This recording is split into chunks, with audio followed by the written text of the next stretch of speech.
welcome to my channel. My name is Jacqueline East, if this is your first time here. And if not, welcome back. I thought for today's video, since I just hit my 3rd year of marriage, what a better video than to bring on my husband, who's very nervous, but we're gonna go ahead and do this video anyways because he is a champ. So he is joining me here today because we've actually been together for 8 years and been married 3. So obviously there's a bunch of ups and downs, and I'm not saying that our relationship is anywhere near perfect because it is not. We obviously have our fights, we have disagreements at times, but at the end of the day, we are in this together. So I thought I'm gonna go ahead and surprise him with some questions, and we're gonna go ahead and jump right into it. Okay. So, what about our life makes you happy? There's lots about our life that makes me happy. Obviously, the most important thing is that our relationship with Christ. I believe that's what makes me the most happy, to know that you or I don't have to be perfect, because the one who is perfect forgave us, who will forgive. So we'll forgive each other. So knowing that we have grace for one another, that really is something that is priceless. Thinking back, like, on top of that, I feel that you're like the sweetest person I've ever met.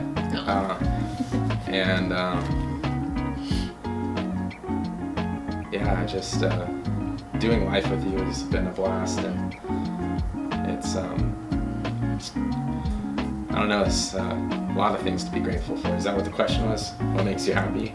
Oh, what about our life makes you happy? And I also like that we get to think about like our future together, what we'd like to do if God wills, and building a family,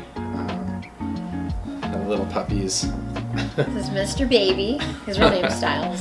Styles, yeah. And I guess, I don't know if I answered it well enough or not.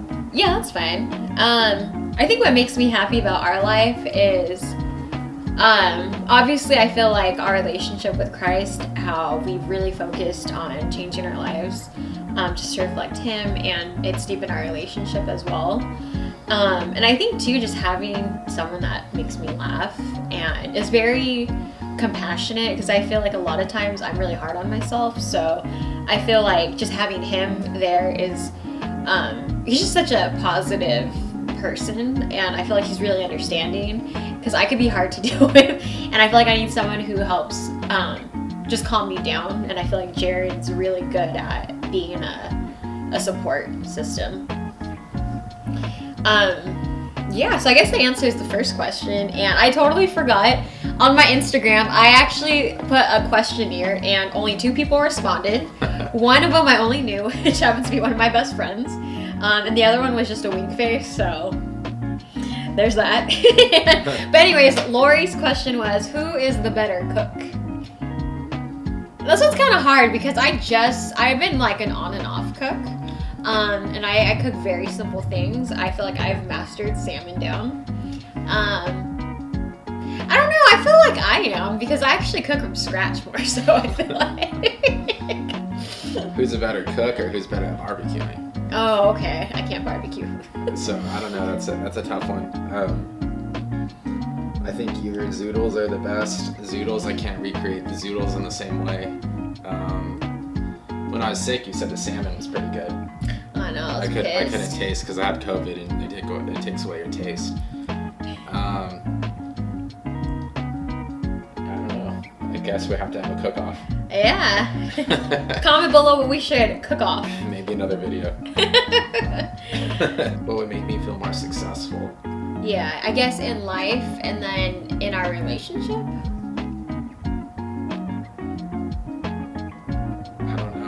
Feels kind of weird to say. I already feel quite successful.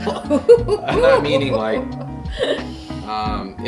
if you think about what, depends on what you look at success as. If you're talking about being really wealthy, like, I feel that we're wealthy in our own way, although we live in a 700 square foot apartment in LA, but the point is we're able to eat what we want to eat. We're able to, we have great jobs. I'm thankful for that. I don't know. You know, it's all vanity, right? Successful, like, of course I'm hungry to do more in my life, but is it, at the end of the day, when you walk into the kingdom of God, what matters, right?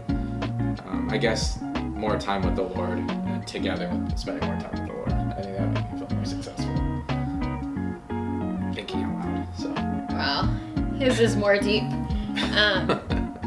I don't know, I feel like for me, obviously, I don't know, it's hard with acting because I feel like, I don't know, it's a really hard process. I would feel, I guess, more successful if I got more acting gigs, but I feel like what Jared said is having a more deeper relationship with Christ, because when it comes down to it, it is all vanity, and we're not here to serve.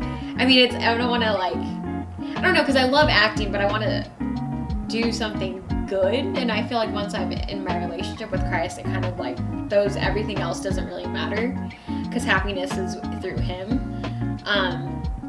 But I feel like, I don't know, like, I guess having a washer and dryer, I feel like that would make me more successful. But I mean, at the end of the day, it's like we are fortunate, so, and I don't know, I feel like I can't answer now because Jared had such a good question. No, it's hard to explain, like, because, like, successful, what does it mean? Like, of course, like, I spent all weekend working on a side project. Yeah. Right? Literally, like, 20 hours probably. So, does that make me feel more successful in the world? Yeah, but I already feel successful. So, I guess, but if I want to feel more successful, I would have no life because all I would do is work. Because that's my personality, so I have to turn that off. So I have to say these things because it puts me back to reality where you'll never have a husband because I'm a workaholic. Yeah. Right? So. It's fine. For this one, I put, how do we deal with disagreements? That's a good one. You think after 8 years you'd figure this thing out, right? I think that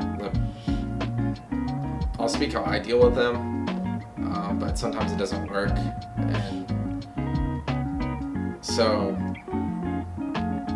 I'm the type of person, if there's a disagreement, like, I have to, like, fix it or find a way to fix it, or, like, I'm filled with constant anxiety and worry, right? Like, knowing, like, I'm right with God is one thing, right? But if I'm off with Jackie, like, she's mad at me, like, my whole day is just rocked. I can't focus well, I can't think well, I just think about her. So that anxiety just causes me to just, like, not give her any space. And so something I've been trying lately when things happen is to be like, okay, she wants some time alone because I really pissed her off. Don't keep knocking on the door, grab a guitar, and try to sing a song outside the door. I am sorry. Open the door for me.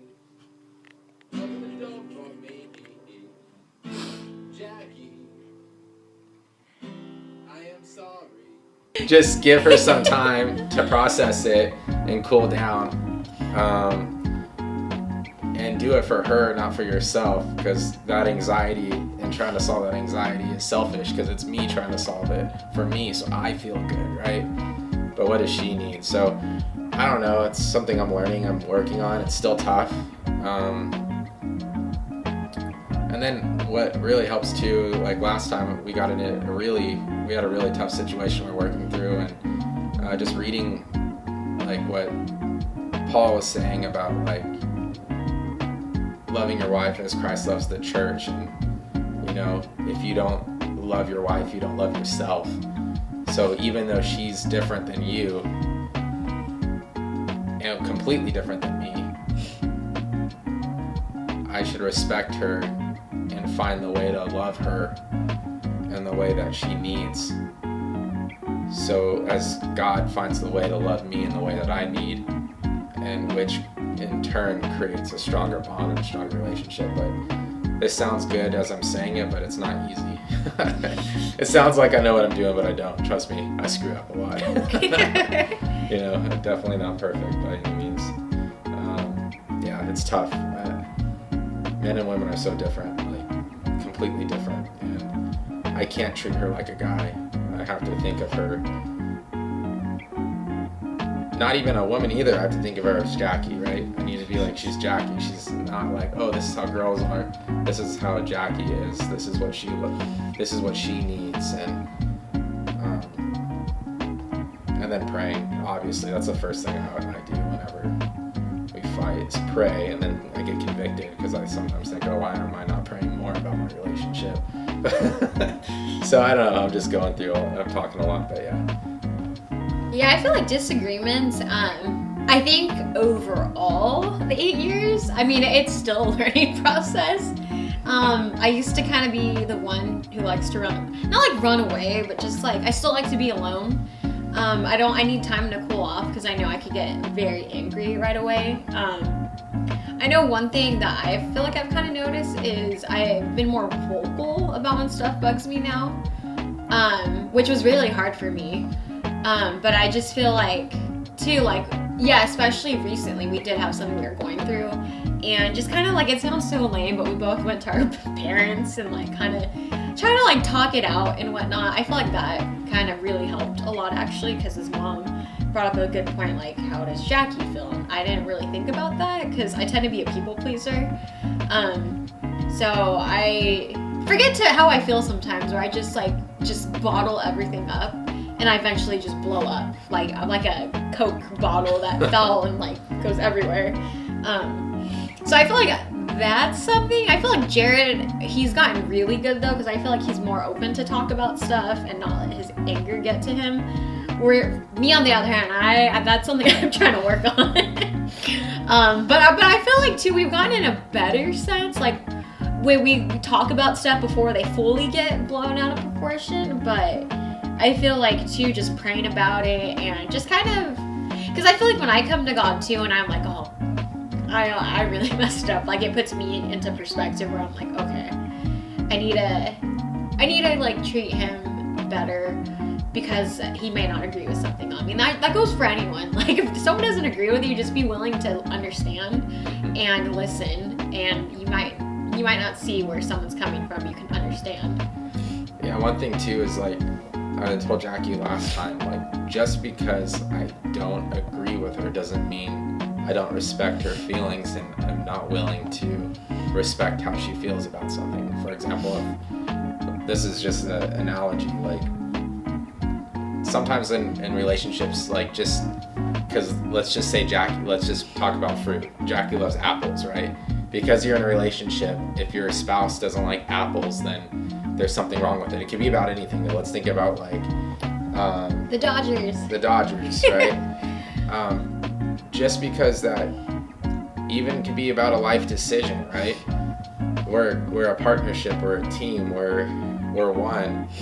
So like 1 + 1 = 2, 1 - 1 = 0, right? So just because she's not for something that I might be for doesn't mean I'm resentful towards her. I respect her. And I feel like sometimes relationships, they're always trying to mold the other person to be like you, and I don't think that's good. I don't think that works. You need to let that person be the individual. Like, I think about my parents. They've been together for 31 years now. No, 33 years, right? Oh, dang. Yeah, 33 years, and they're completely different. Like, my mom and dad don't like the same things at all, but they respect each other, and they value how each other feels, and like the relationship's great. They just kind of have like, she's into like entertainment stuff. Your dad doesn't care. Like, I feel like it's kind of how we are too. So. Well, like Jackie watched Dodgers for like all week, and the World Series is going on right now. I could care less. Like, it's boring to me. I grew up in a Dodger home, so this is normal. Yeah. But yeah, I mean, I feel like we're finding not healthy because it's never going to be extremely healthy, but a good balance with how we disagree on stuff. This one might be too personal, but I put what challenges have we experienced? maybe we could keep it like sort of like Vague. yeah. Or we don't have to answer it. Well, like no, like we can. I think the biggest challenge we experienced was, how about we'll just talk about like our number one challenge is coming to Christ together, when we both were like living a life of partying and being wild and sleeping together and then moving on. So just real quick, I'll give our testimony. We moved to LA together, not Christian, having somewhat of like we were somewhat seeking God, right? But we got radically transformed while we were living together, and the challenge we had was, what does God's word say, and how are we supposed to live as Christians, and what are we doing, and making the decision to not live together after living together. So that means after baptism, not sleeping together. That means separating for almost 3 years, right? Yeah. Before we actually had the money to get married.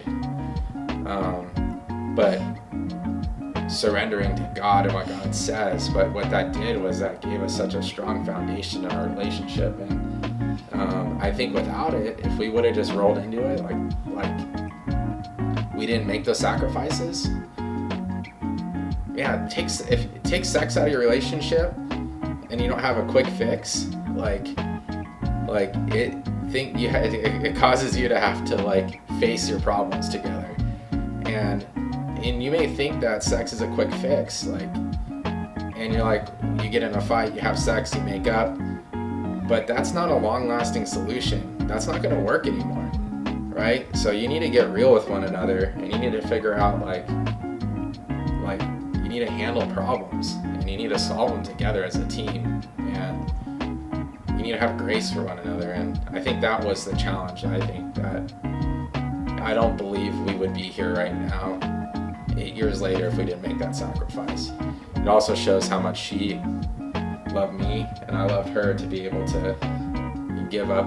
We gave up ourselves for God and for each other. So yeah, and I feel like that was the biggest thing. And I think too, just like, not only with that, but I think just like my struggle with mental illness and like depression, anxiety, I feel like that's been something that was a learning experience for Jared, because no matter how much you talk about it or try to ask someone to understand how you're feeling, they're never going to fully understand. So I feel like just having that with disagreements, that was a big learning curve, and it still is till this day. But I feel like just him being understanding and open and wanting to learn more and just understand that he doesn't have to say anything but just listen has helped us out a lot. And I feel like too, especially our transition before coming to Christ and having that relationship, just having, like not sleeping together anymore, like that was a huge thing. And I feel like that in itself was a big learning example, because I fell through a huge depression during that stage. Not because I couldn't sleep with him, but like just because it's just like I don't know, I went through a rough time, and I feel like during that time we really had to communicate with each other. And I feel like by communicating, we were just fully aware of one another. And it's crazy because we were together for 5 years before we got engaged or came to Christ? I don't know, X amount of years. Like 5 years. And I learned a lot more about him within those 3 years before we got married, during our engagement, or 2, I can't do the math, than I did before. So I think just having that conversation, and this kind of segues into the next question, which is how is our relationship strengthened? I think just talking and fully putting everything out in the open, just like, this is what I want, you know what I mean? Like, this is how I'm feeling, and just really being there to just be a sponge and listen to that person. Yeah. I think that when you strengthen, like when you work out, like you lift weights, it's sore and it hurts, but you get stronger. I think what strengthened our relationship was all the challenges that we've had, and just not giving up and committing ourselves to one another. Yeah, so strengthening it, like, yeah. And if you guys have a significant other that has depression, it's not easy to see the person you love. I'm getting choked up thinking about it, but yeah, not be able to feel good, especially when you're feeling really good. And there's nothing you can do, and it's not easy. So one thing I think what Jackie said is I think one day I told her, I said, I'm never gonna understand how you feel, but I'm just gonna listen, and I'll try to at least be there for you, because that's the best I can do. I used to think I could Tony Robbins her. Give her Tony Robbins quotes, or I'm just saying because before Jesus I was really into personal development. So. Maybe walk on fire. Just No, kidding. Just kidding. I used to read a lot of self-help books before the Bible, but I used to think I could just give her Tony Robbins her, or give her a Bible verses, and it was just going to change everything. But it didn't work. And I see her now, just I know she's been going through a tough time here and there, but I see her reading her Bible over and over and over again, and I'm I know when I had COVID and I tried, I couldn't even focus, I couldn't even feel God or experience God, and I'm dang, this is what Jackie goes through. This is not fun. It makes you feel like God doesn't even exist, and He's not even there, and that He almost Lord, do you even love me? It makes you even question that. And I just had COVID-19 for just 2 weeks. So to think of someone with depression that goes through those waves, that was just that helped me understand her a lot more. And thankful to Mark, my mentor, who helped me understand that. Yeah. I guess to lighten things. What has been your ideal date night? Bali. On the scooters. Yeah, Bali. It's not a date night, but getting ready and hopping on the scooter and in Canggu to go to a place to eat. I haven't experienced anything cooler than that. Yeah, nothing's ever gonna top our Bali trip, which I still need to put on this channel. I've been storing that footage. Yeah, Bali was the number one. I feel ideal. Before COVID, it was Disneyland. We have annual passes, but COVID had other plans. And I guess last question, I freaking hate this question, but it's a good one. Where would you like to see our relationship in 5 years? It's like a job question.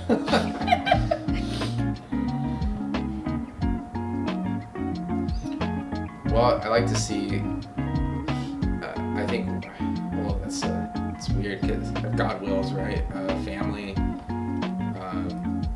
if God wills, own a house. Man, I'm really getting tired of LA, but I don't know what you want to see in 5 years. That's a compromise, right? I'm starting not to like LA, but church family's out here, so that's the only thing that makes me want to stay here in my job. But yeah, that's probably it. I just want to know. I just want to be a dad. Yeah, and I feel for me too, obviously, if the Lord wills, hopefully you'll have a kid or two by that time. Yeah, I wouldn't mind moving back to Orange County, because I do have a lot of my friends out there still, and my mom's out there, so that'd be cool, and we'd be closer to his family. Yeah, because we don't really have anyone besides church family out here, and my sister, but I doubt she would want to be a babysitter.